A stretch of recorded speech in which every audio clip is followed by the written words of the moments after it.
Добрый день, друзья! Сегодня сделаем пересадку орхидеи. Название орхидеи будет написано внизу. Ароматная, красивый трилипс.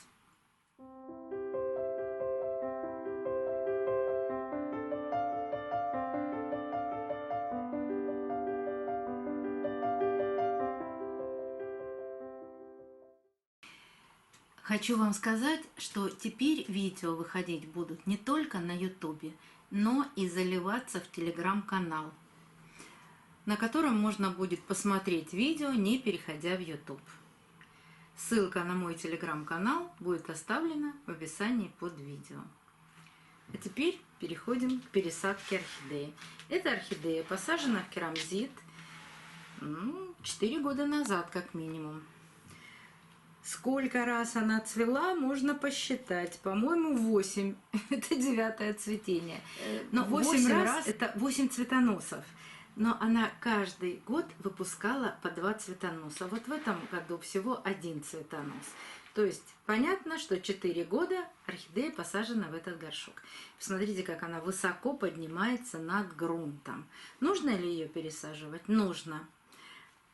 Популярный вопрос. А можно ли пересаживать орхидеи с цветоносом? Можно, если орхидея заканчивает свое цветение.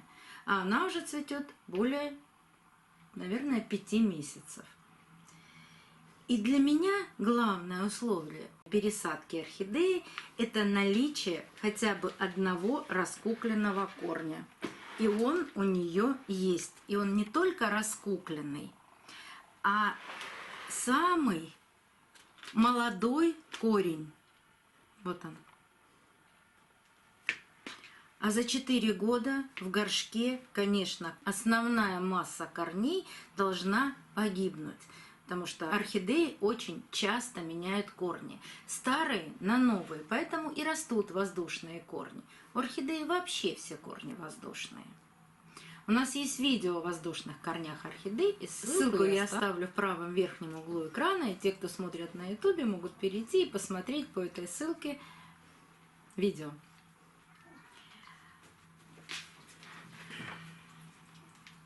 Но давайте разбирать орхидею и смотреть. Часто задают вопрос: а что такое зеленое в горшке? В горшке растут водоросли. Если есть какое-то количество, даже небольшое, вот видите, там небольшое количество воды, водоросли будут расти. И в двойном горшке, и, конечно, если у вас влагоемкий грунт, водоросли будут расти и в горшке. Убрать их не представляется возможным, только при пересадке можно вымыть основательно горшок. А если у вас двойные горшки, я периодически раз в месяц все горшки промываю от этих водорослей.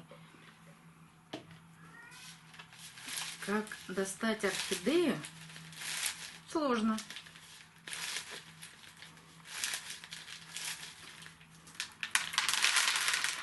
Но возможно. Ну вот здесь тоже достаточное количество этих водорослей. Как я вам и говорила, старые корни, вот они все погибшие.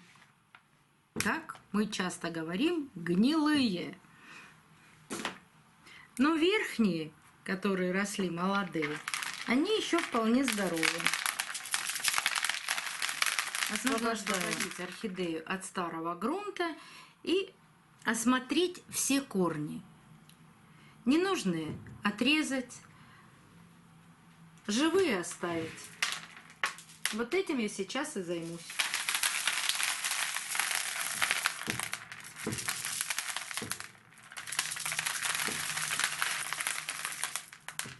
А иногда бывает очень сложно отделить и кору, и керамзит от корней, потому что корни прирастают и к коре, и к керамзиту, и ко всему, во что они посажены.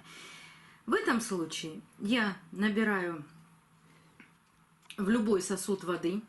Это может быть ведро, это может быть таз. У меня это мойка на кухне.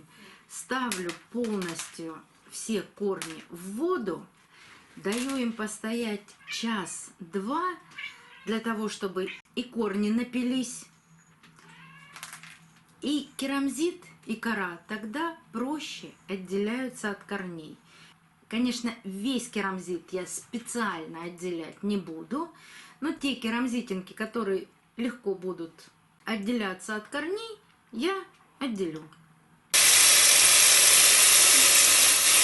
Она уже будет подплавать.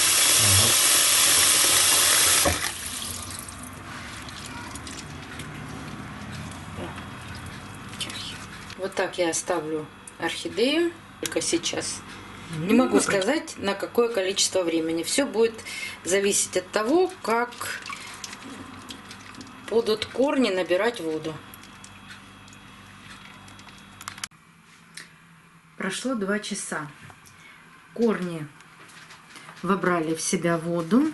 И вот теперь я вижу, сколько там старых корней. Первым делом, что я делаю? Я обрезаю все старые корни, чтобы было легче работать с оставшимися живыми корнями.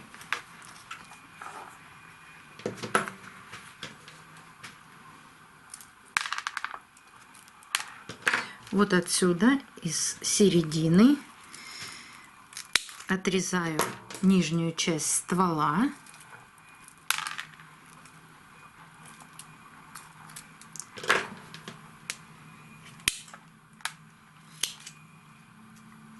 Отрезаю все сухие корни. Можно отрезать частями. Вот видно, что эти корни, мы их часто называем гнилыми. Это просто старые корни, которые уже не нужны орхидее. Она с ними не работает. Она питается и берет все питательные вещества из вот этих зеленых корней. Процесс длительный, но торопиться не нужно. Рассматривая и осматривая всю орхидею, аккуратно отрезать все старые корни.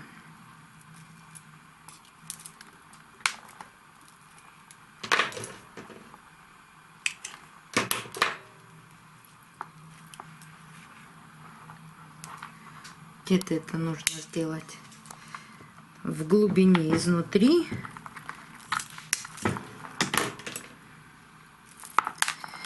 Где-то видно их снаружи.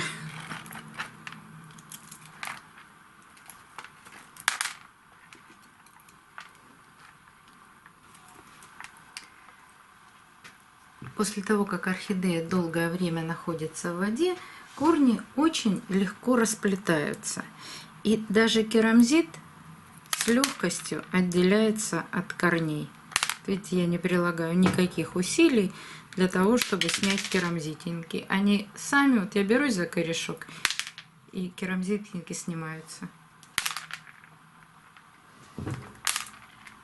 Для этого нужно, чтобы орхидея более длительное время полежала в воде. Как вы видите, верхние корни зеленые, а вот эти нижние, вот они желтые.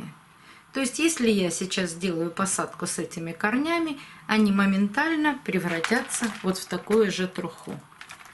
Этого делать не стоит. И здесь еще есть старый ствол. Я прямо хочу очень сильно ее омолодить и отрезать, ну, как кому-то сейчас покажется, очень большое количество корней. Да, может быть, это много. Но это для орхидеи будет полезно. Она начнет растить новые корни, она всегда активно цветет. Вот этот сейчас корень уберу отсюда. Видите, сейчас покажу. Корни срослись. Вот 2 корня срощены. Прямо крепко держатся друг от друга. Потянуть их в разные стороны, и они очень хорошо разделяются. Даже не требуется никакого усилия. Теперь ствол. Вот так. Еще раз осматриваю корни. Убираю последний керамзит. Ну, если где-то сильно, очень сильно приросло, можно оставить, ничего в этом страшного. Я же буду сажать в керамзит с корой, так что керамзит все равно будет присутствовать в посадке. А вот растущий корень остался. Также можно отрезать старые цветоносы. Обрабатывать их не нужно. Они сухие. Они просто в грунте начнут чернить. И чтобы этого не случилось, и чтобы это не являлось кормом для подур, я их отрезала. Мне еще вот этот корень не нравится.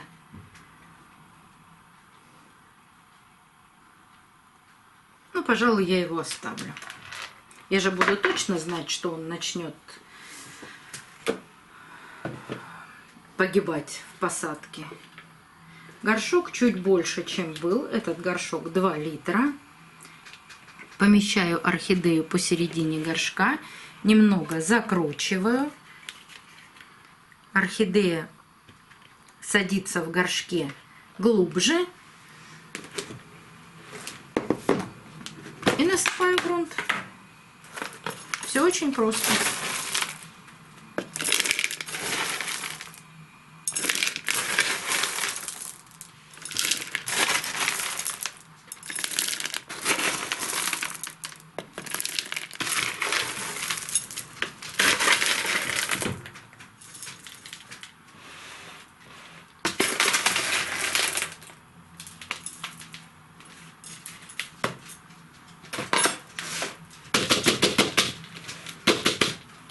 Всегда стучу по горшочку, чтобы грунт распределялся более равномерно.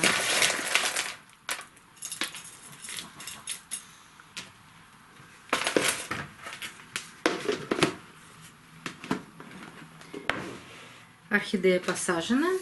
Поливать буду после того, как просохнут корни. И скорейшая адаптация этой прекрасной орхидеи Mickey Golden Sand. Ароматной и очень красивой. До новых встреч, друзья! Увидимся на канале.